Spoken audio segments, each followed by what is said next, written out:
Bonjour, Dominique de la Drôme, un petit village dans la Drôme, au pied du Vercors.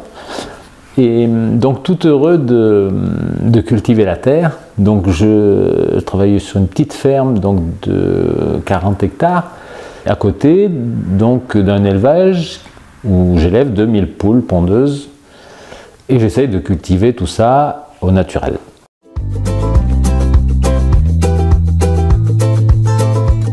J'ai repris cette ferme et avec peu d'ambition en fait, c'était plus de la transmission familiale qui m'attirait, le fait de continuer quelque chose où mes parents et mes grands-parents même mes arrière-grands-parents avaient travaillé. J'ai pris ça en 91 et donc avec un système qui était donc à l'époque conventionnel et qui faisait quand même une attention particulière à employer tout ce qui était produits d'accompagnement phytosanitaire, engrais, tout ça, c'était très limité. À l'époque, il y avait quelques déjà agriculteurs en bio, et donc j'étais allé en voir 2 ou 3, discuter un petit peu, et voir un peu les grands problèmes, les gros problèmes qu'il fallait résoudre. J'avais l'avantage à l'époque d'avoir donc 2 bâtiments d'élevage en volaille de chair où j'élevais tous les 2 mois en gros 2 fois 18 000 de volailles de chair pour la chair donc pour la viande dans les grandes surfaces. Je m'évertuais à les travailler très bien, au mieux que je pouvais, en accompagnant petit à petit aussi au naturel, alors que ce n'étaient pas des volailles qui étaient vendues en bio.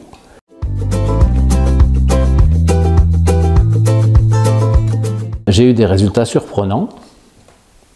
Je ne peux pas tout vous dire parce que ce serait long, mais les premiers c'est vis-à-vis du traitement de l'eau, le second c'était sur les antibiotiques, où quand on travaille comme ça en intégration, en fait, on est assisté par des techniciens qui passent dans les élevages et qui conseillent donc d'employer ça ou ça ou ça. Et donc automatiquement, sur des petits poussins d'un jour, on nous demandait de mettre une antibiotique pour que ce soit tout propre, tout clean, tout machin.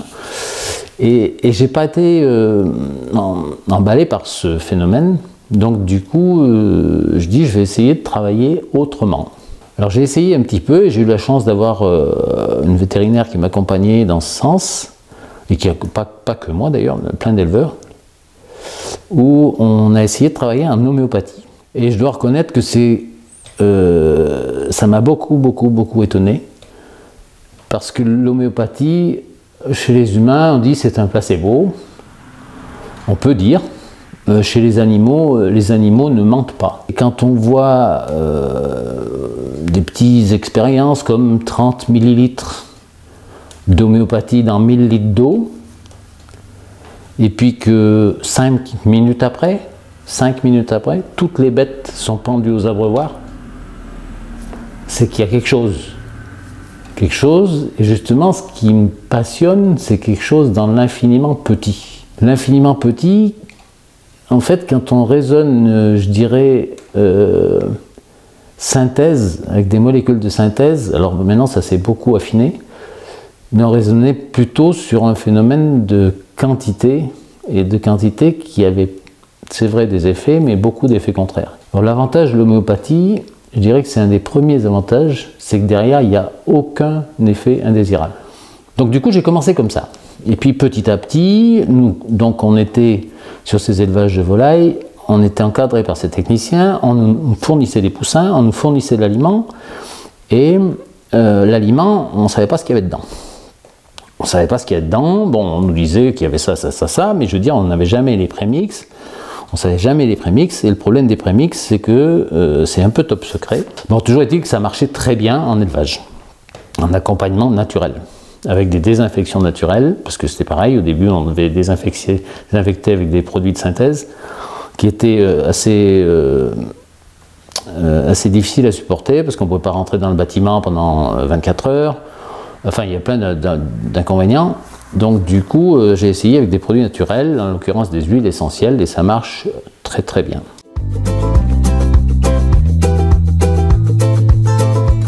Après, il y a un autre principe qui m'ennuyait un petit peu, c'était le fait que, en gros, on avait une rémunération, je ne sais pas si je me permets de dire des chiffres, mais bon, en gros, 40 centimes, je risque pas grand-chose, 40 centimes revenus à l'éleveur pour un poulet, 40 centimes d'euros, et du coup, c'est à 4 euros minimum dans une grande surface, 4 euros du kilo, donc ça fait un peu un écart assez fort. Sachant que sur ces 40 centimes, il faut qu'on enlève l'amortissement du bâtiment s'il y a, les frais de chauffage, parce qu'un petit poussin, ça s'élève à 32 degrés au sol. Donc en hiver, ça fait des frais de chauffage importants, l'électricité, le ramassage, et puis donc, si on ne fait pas la désinfection soi-même, on fait faire la désinfection, enfin, voilà. Donc ça, c'est tout à déduire des 40 centimes. Je trouve ça une aberration. Parce que qu'il y ait des écarts pareils, c'est pour moi injuste. Injuste, je dis, il ne manquerait pas grand-chose pour que ça marche à peu près un peu mieux et que les éleveurs ne soient pas obligés de faire 4 bâtiments pour arriver à vivre. Donc c'est un peu grave dans ce sens-là. Du coup, j'ai essayé d'arrêter petit à petit ce système d'élevage et je suis passé, donc j'ai transformé un premier bâtiment en continuant l'autre en poule pondeuse et donc du coup en indépendant, si on peut dire, où j'achète mon petit poussin. Donc j'ai coupé, j'ai tout transformé le bâtiment et fait 4 salles dans ce bâtiment de 1000 m². Une salle pour faire l'élevage des petits poussins, futures pondeuses, 2 salles de ponte et une salle de conditionnement où j'emballe les œufs pour les clients.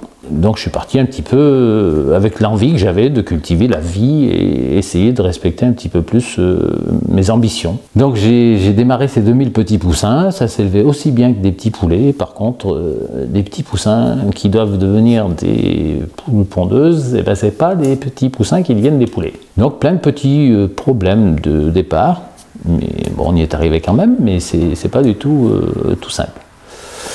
Et par contre, j'avais la chance parce que maintenant, beaucoup d'élevages de poules pondeuses, en fait, on n'élève pas les poussins, on achète des poules, ce qu'on appelle démarrées, donc qui sont prêtes à pondre. Et je tenais quand même à élever mes poules sur litière paille et non sur plastique, comme c'est de partout, en grosse majorité maintenant, donc que ce soit une poule plein air, une poule bio, il y en a beaucoup d'élevages qui sont faits sur plastique.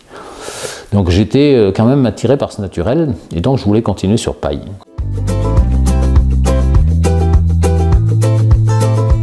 Et derrière, j'ai découvert donc la relation clientèle. Cette relation clientèle est une chance inouïe pour l'agriculteur parce que son produit, le fruit de son travail, est ressenti et goûté par le consommateur. Et les retours sont immédiats. Les retours sont trop chaleureux. Les retours sont trop encourageants. Et je dirais qu'ils nous permettent de surmonter des épreuves de terrain. Alors je vais parler d'une, parce qu'elle a été dure pour moi, et j'étais même d'un côté satisfait que ce soit chez moi, et que ce ne soit pas que chez les autres.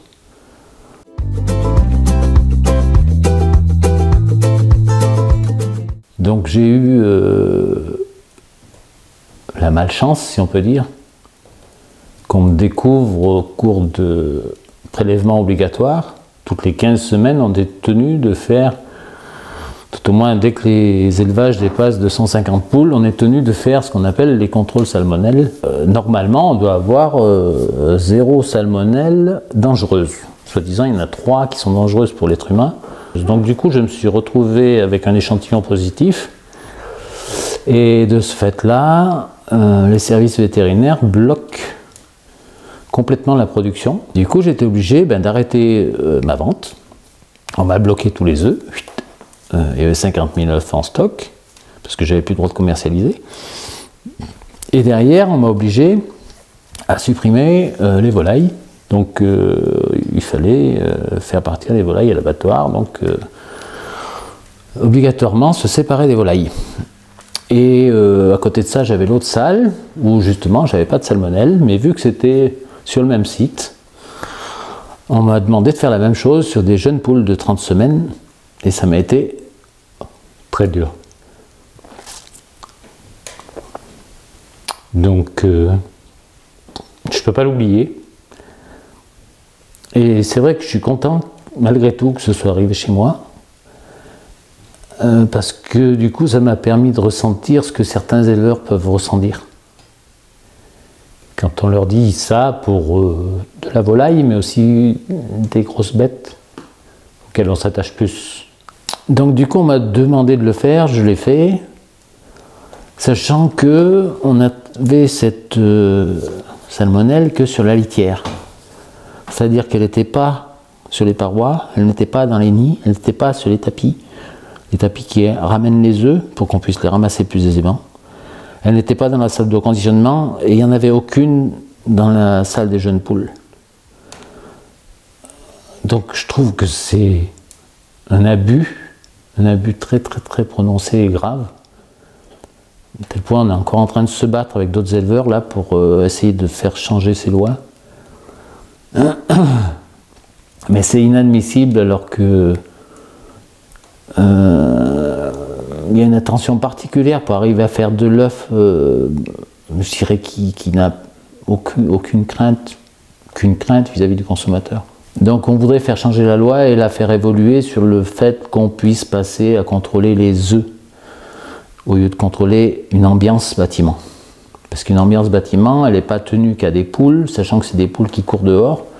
Donc on peut avoir d'autres animaux dehors, bien que ce soit interdit dans les parcs, mais on n'empêchera pas la faune sauvage, ni les gibiers, et je tiens à le préciser parce que les gibiers sont quand même des facteurs porteurs. Toujours est-il que j'ai été obligé d'abattre mes poules, et du coup je suis resté 7 mois sans œufs. Aucun œuf, parce que derrière il fallait que je reparte.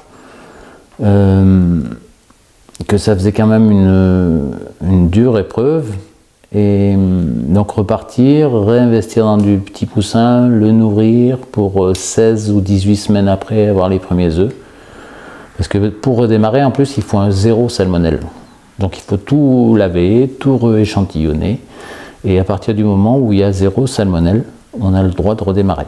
Suite à cette présence de salmonelle, on m'a demandé de, ce qui est la règle pour les services qui s'en occupent, de désinfecter fort, c'est-à-dire avec des produits de synthèse agressifs, à la fois pour la faune, la flore et les eaux, ou la décantation, mais quand même, avant de le faire, j'ai dit, je vais essayer avec ce que je fais d'habitude. La vie est forte, et elle se défend toute seule. Donc au lieu d'employer ces produits, je me suis appliqué à nettoyer mon bâtiment au mieux, c'est vrai, avec de jet, un petit peu de savon pour nettoyer, propre. Le bâtiment était très propre, mais une salmonelle passe à travers ça.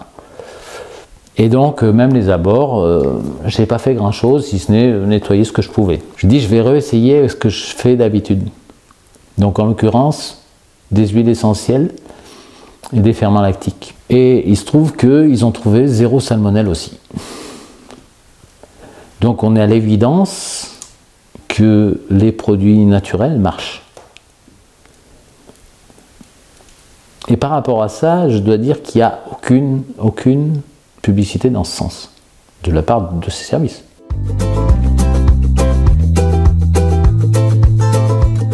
Et ce que je peux dire aussi, c'est que mes petits œufs bio, je les ai gardés 7 mois.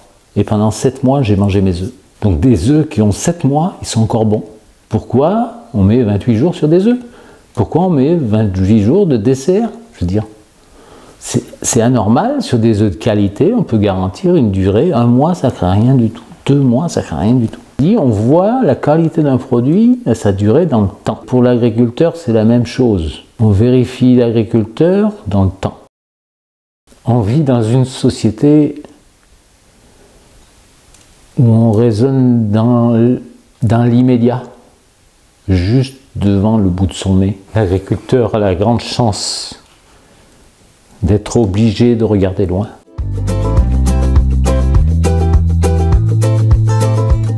L'esprit paysan, c'est, je dirais avant tout, reconnaître que ce qui est entre nos doigts est particulièrement fragile. L'esprit paysan, c'est la faculté d'accompagner le vivant. Après, on est tout petit devant. On est tout petit parce que on fait que poser la graine au fond du sillon, ou presque. Mais après, tout le reste ne dépend plus de nous, ou peu. S'il n'y a plus de soleil pendant 1 an, il n'y aura pas de culture. S'il n'y a plus de pluie pendant 6 mois, il n'y aura plus de culture. Et donc on est remis sans arrêt devant l'obligation de reconnaître qu'on ne mène pas ou peu le bateau. En fait, on participe à la continuité, à l'élaboration d'un produit consommable, mais qui est presque un cadeau devant nous, quoi. Un cadeau permanent. Pour ceux qui nous entourent, à la fois pour nous, mais plus pour ceux qui nous entourent. Dans le sens où la production personnelle est relativement, pour notre métier, ridicule par rapport aux quantités qu'on peut faire. Le plus intéressant, le plus réconfortant, en fait, c'est de s'apercevoir qu'on est co-acteur. Parce qu'en fait, ça pousse, qu'on dorme, qu'on travaille, que ce soit la nuit, que ce soit le jour, que ce soit... ça continue à pousser. Et en fait, c'est une réalité qui est constante à nos yeux. C'est comme un bouton floral sur des arbres fruitiers. On sait, par exemple, sur le poirier, il y a 7 fleurs pour un bourgeon. Sur ces 7 fleurs, il n'y aura que 2 fleurs qui vont donner des poires. En fait, le reste, c'est que pour les yeux. Pour les abeilles, pour les yeux. Enfin, c'est magnifique, quoi. En fait, la vie nous apprend aussi, cette vie de paysan, nous apprend la volonté. La volonté dans le sens de l'effort, dans le sens où on est obligé de participer à cette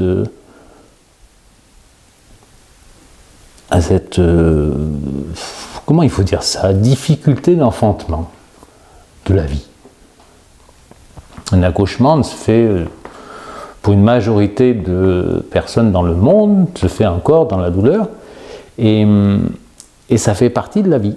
Et donc le métier d'agriculteur ne peut pas s'envisager sans une certaine collaboration, je dirais par une souffrance physique, peut-être morale, mais c'est une obligation pour donner la vie, et la vie qu'on cultive, la vie des plantes, la vie des animaux, implique une peine.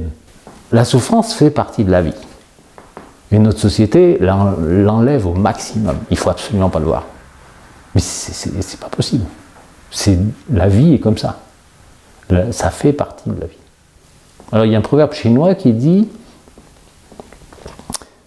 qu'une feuille morte qui tombe sur un ruisseau va tout le temps à la descente. Et il n'y a que l'être vivant qui est capable de remonter. Mais c'est fort, quoi.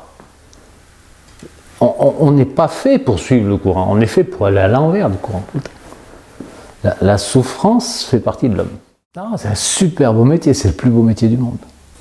C'est le gros avantage du paysan aussi, c'est parce qu'en fait il ne fait pas tout. Et donc du coup ça favorise je dirais cet esprit que c'est pas l'indépendance qui rend heureux l'homme, c'est le fait d'être dépendant. Dépendant du plus grand, de l'origine. J'ai eu la grande chance d'avoir un père tout petit, enfin tout petit de taille, pas très grand, et dû essentiellement à l'effort. Ça c'est complètement fou, quoi. Ce que nous on a vécu, c'est de la rigolade par rapport à ce qu'ils ont vécu. Et mon père à 85 ans, il est encore sur le tracteur pour labourer. Donc il ne faut pas dire que l'effort fatigue tue, c'est pas vrai. faut, quoi. La capacité de l'être humain. Et la capacité de la vie, quoi. Pareil. Par contre, on te met dans un fauteuil toute la journée, ben, ça va pas durer longtemps. Et c'est le problème un peu de tout ce numérique, tous ces gens, ils sont complètement amorphes devant, quoi. Il faut concevoir que l'essentiel, je dirais, s'arrête pas à l'économique, quoi. Que tu as beau avoir un portefeuille gavé, t'en feras quoi après? Tu vas donner tes gamins, ils vont payer des impôts dessus, et puis voilà, quoi. Non, c'est un peu... Non, ce qu'il faut, c'est... Je pense qu'on a le devoir de vivre la vie. Mais de la vivre à pleines dents. Et je leur dis, mes gamins, ils n'avaient pas fini leurs études, je leur dis, je m'en fous si vous trouvez votre âme sœur, vous vous mariez, j'en ai rien à faire. L'essentiel, c'est que c'est à fond, il faut la croquer. Croquer, croquer, quoi. La vie doit se croquer. C'est que du bonheur. Enfin, il me semble que c'est... Il faut le voir comme ça. Parce que c'est vrai que quand on est sur le tracteur, quand on a je dirais, le nez dans le guidon, c'est difficile. Mais il faut absolument avoir le fond des choses. C'est tellement beau de voir le but et la finalité de toute chose. Je dirais, c'est pareil pour la vie humaine. Enfin, il me semble, quoi. S'arrêter sans descendre du tracteur, c'est dommage.